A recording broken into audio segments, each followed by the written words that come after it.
Hello and welcome to another episode of Falling Back in Love with Minecraft. Today, well, while I tell my story, I'm going to be working on fencing off the village so I can start bringing villagers over and not worrying about their health and safety. Yeah, let's get to it. Alrighty, so I have more D&D stories for you, so buckle up and get ready. However, before we start those, I do want to say there's a celebration. My friend actually just had a child, so happy birthday to that child. It's not today and it's not the day that this posting, but hey, you know what? That child's now in this world. Welcome to the rest of your life. Uh, anyways, back to the episode. I have a secondary campaign that we do with my friends whenever some of us can't actually show up.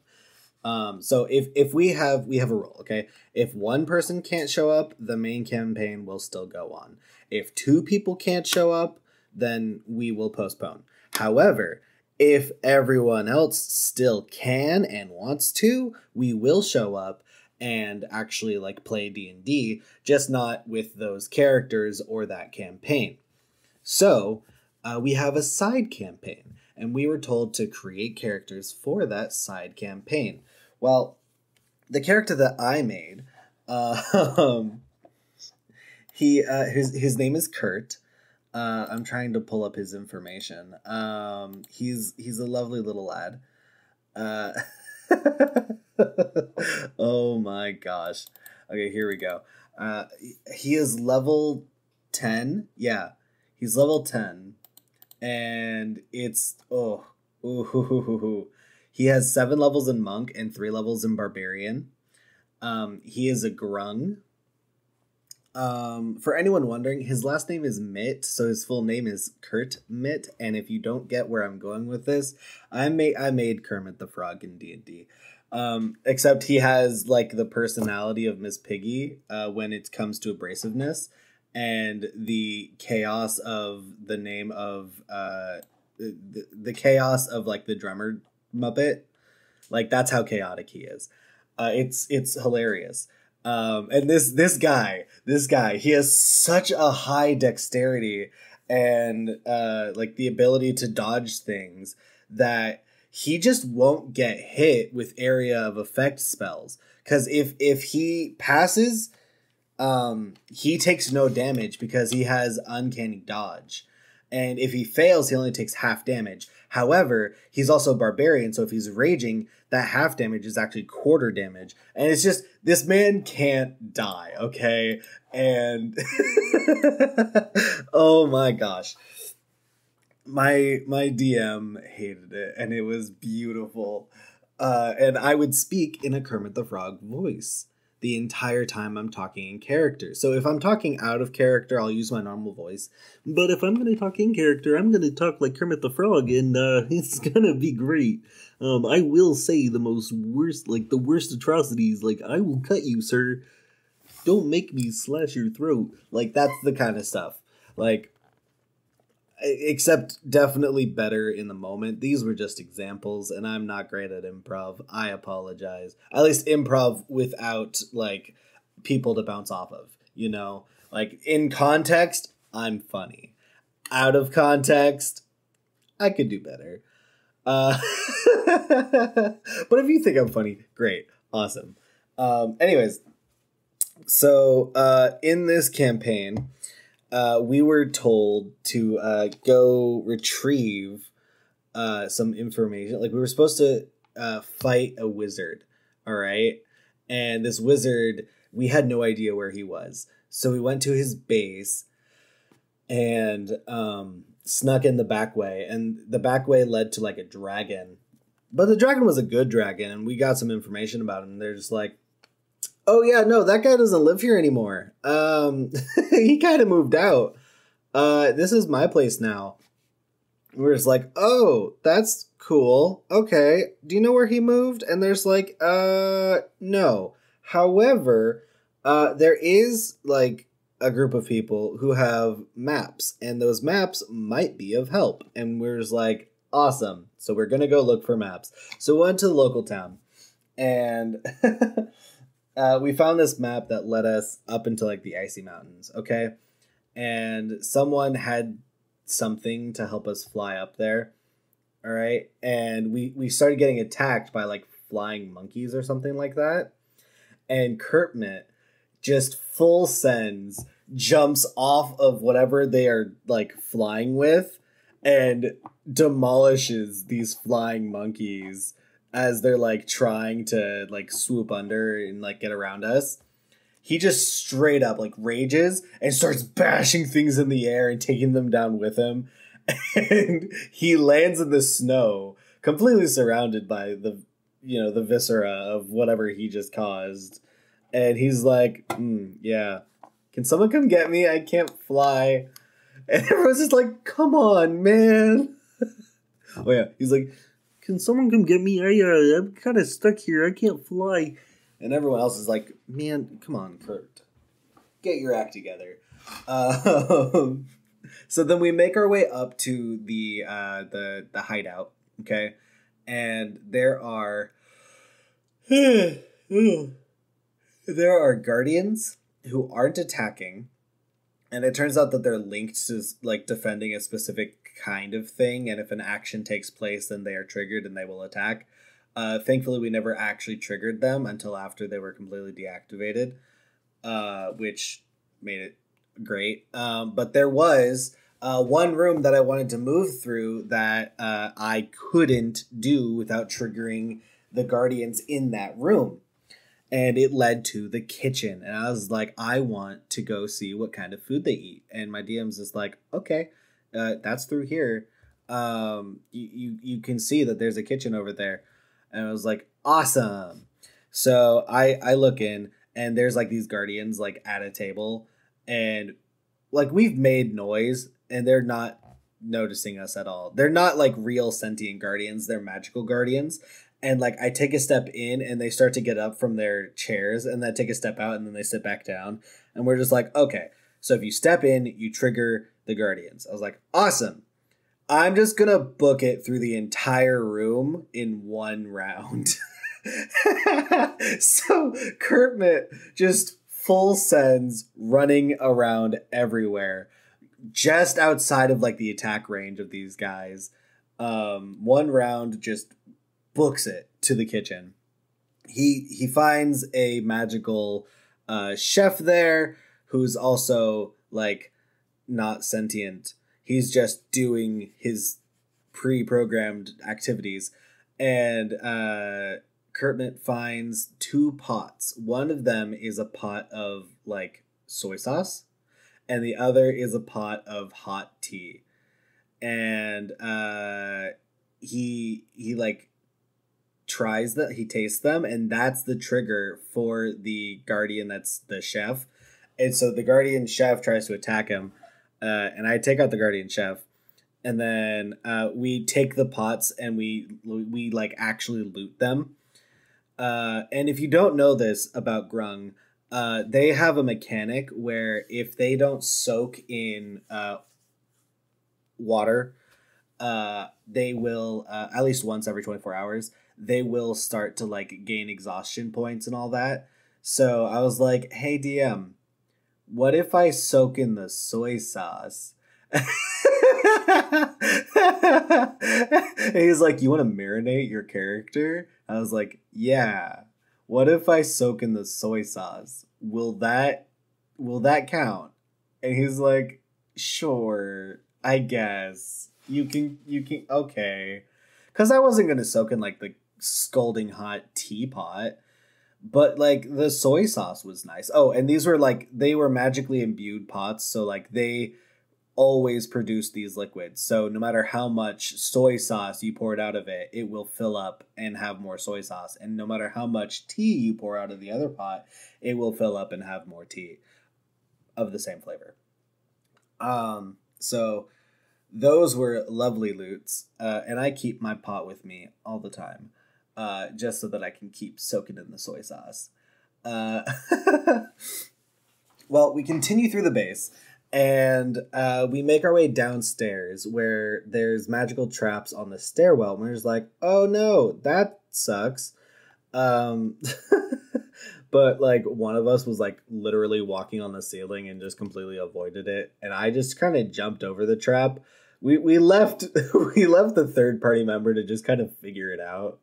But then we found the guy that we were looking for, and he was the guy that oh my gosh, I'm so sorry. Well, you know what? That's staying in. You're welcome. One of our party members got their spell tome by stealing it from someone. He's the guy that they stole it from. So they're just like, oh, it's you. To our party member, we're just like, you have a history? And they're just like, I don't want to talk about it. Let's just say I stole from him. And the fighting ensues. So we fight this guy. He keeps casting area of effect spells, and I keep either getting completely missed because I can dodge really, really freaking well, or I get hit, but I'm raging, and so it does barely anything. Because let's think this through, okay? Uncanny dodge, you take half damage on a failed save, right? So let's say it's 100 damage, right? Half is 50. While I'm raging, I took Path of like the totem character, Path of the Totem, and I went with the bear totem. And so while I'm raging, I get resistance to all forms of damage except for psychic. And so unless it's psychic damage, I take half damage. Well, those stack. So I take half damage on a failed save throw, and then half of that damage is actually taken. So a normal 100 damage attack, area of effect, would only do 25 to me. And my character is just completely ready to demolish everyone. He has 99 hit points, which in this case is, equivalent to 200 or 400, depending on the kinds of attacks happening to me, which is beautiful. So yeah, this man, he's not having a good time trying to hit me. I'm having a great time punching the crap out of him because something that you might not know about Grung is they have a race-specific effect depending on their color. And of course, I recreated Kurtmet the Grung. So he's green. And a green Grung, whenever they make physical they're based off of poison dart frogs. And so whenever a green Grung makes contact with someone, that person gets poisoned and they have to make a poison saving throw. And I'm a monk. So my main attack is punching you in the face repeatedly. So each time I attack, they have to do a Constitution saving throw or get poisoned. Oh, it's beautiful. I love it. It's absolutely chaotic. And I hope I can bring my character in the first campaign to like a satisfying resolution and then bring this character in. Like that would be so nice because this guy, he's so funny. I love playing as him, and my DM will probably hate me for it, and I think that's beautiful. I I was playing D&D this last Wednesday, and all of my party members are actually in the same state right now. One of them was in a totally separate country, but they just flew back into the States because they were doing a teaching thing, and now they're coming back to teach in the States. Really, really cool program. But they came back and there's like, hey, we have some time while I'm actually in the state. Let's meet up in person and play D&D. And I was like, that sounds great. I'm too poor to fly across the country, so I won't be joining. However, I can join in on like Discord. And so I video called in, and they just kind of like had me on a cell phone whenever they wanted to move me around, and they gave me a tour of things going on around their house and stuff like that, and then they put me on a laptop, and I just had my own chair. It was great. Loved it. But I was able to I have a Kermit the Frog puppet, and so I would occasionally just kind of like put him on my hand and just like bring him into the camera view ever so slightly, staring at everyone. And like the moment someone notices, I just like take him away. It's great. I loved it. It was absolutely chaotic. I'm gonna save the story of what happened in that session for probably not the next video, but until after the next session, because we are in the middle of the boss battle. All right. And we didn't really accomplish a whole lot. Okay, D&D, whenever you fight, it takes a long time. We're in the middle of the fight, so most of the campaign time was spent like doing the fight, and like moving around this mountain thing, bobber. So I'll explain that another time. But yeah, no, dude, D&D is so much fun. Honestly, the fact that you can create any character you want so long as you get approval from your DM, it's amazing. It truly is. And I just love letting my creativity run wild. It's so much fun. Oh man. So I'm not sure if I've actually explained this before, but I've had a few campaign ideas, and I'm going to try and do at least one of them with my roommates. The one I'm going to try and do with my roommates is they go to like a magical school, and like it's a magical adventuring school, so they're being trained how to be adventurers and stuff like that. And they have exams and they have missions, and then obviously things go awry. Kind of Harry Potter-esque, but definitely not. And it, it's open world, so they get to explore whatever the heck they want. But I think in that one, I'm gonna have them like roll for roll for exams. Maybe, I don't know. It would be really funny. Just be like, hey, how well did you do? Depending on their proficiency in a subject. And if they do really, really well, I mean, they could get special bonuses and special rewards from the school, which would be really, really nice. And if they don't, they might have to go into remedial classes, which would actually end up into different activities and different adventures, because obviously you don't want to punish something. You want to just give a secondary route. So if they fail, they're going to go on an adventure through the remedial classes. That was something that they never expected to happen. And if they succeed, they're going to get rewards. They're going to get prizes, and they're going to get rewarded with that stuff. And it's going to be great.